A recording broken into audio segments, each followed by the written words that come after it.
précédente éditoriale, Farc Saint-Hilaire Avenir exhortait le maire à prendre de la hauteur, à laisser la gestion du quotidien à ses équipes pour concentrer toute son activité sur les sujets qui concernent l'avenir et l'évolution de notre société, l'environnement, la transition énergétique, la mobilité.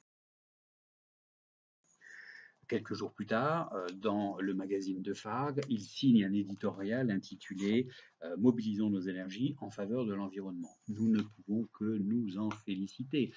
Le numérique, la prise de conscience, les bornes électriques ou encore la mobilité sont effectivement des sujets que nous avions souhaité voir traités au plus haut niveau, fût-il celui de la communauté de communes ou du SDEG, le syndicat départemental de l'énergie électrique de Gironde.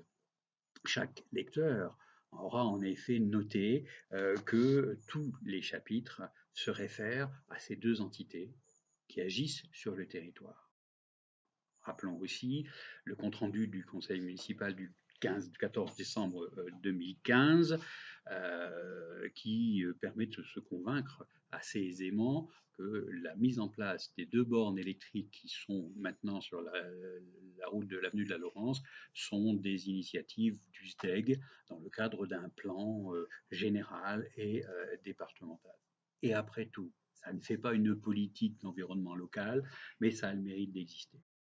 Pour ce qui concerne la politique de l'environnement local, dans son dernier dossier sur l'urbanisation de la commune, Farc Saint-Hilaire Avenir faisait attirer l'attention des lecteurs sur le fait que dans les deux derniers lotissements qui ont été autorisés, les fameuses coulées vertes, ces éléments environnementaux essentiels pour la préservation de la faune, pour la préservation de la flore, enfin pour les espaces verts en général, avaient été réduits au strict minimum et qu'il n'y avait eu aucune consigne environnementale donnée pour l'organisation du lotissement ou pour la construction des maisons.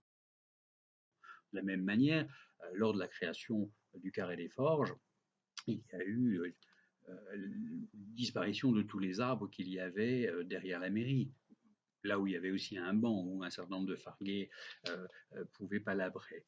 Ces arbres ont été supprimés et n'ont pas été remplacés. Et on peut multiplier les exemples à foison. Affairée à libérer la construction, cette mandature aura été celle qui aura le plus atteint à la biodiversité. Alors, si on veut être équitable, on peut parler de quelques réalisations qui ont été faites. L'économiseur d'eau du terrain de sport, par exemple, ou encore le changement des lanternes de l'éclairage public. Mais le caractère, aspect économique de ces mesures l'emporte largement sur le caractère purement environnemental.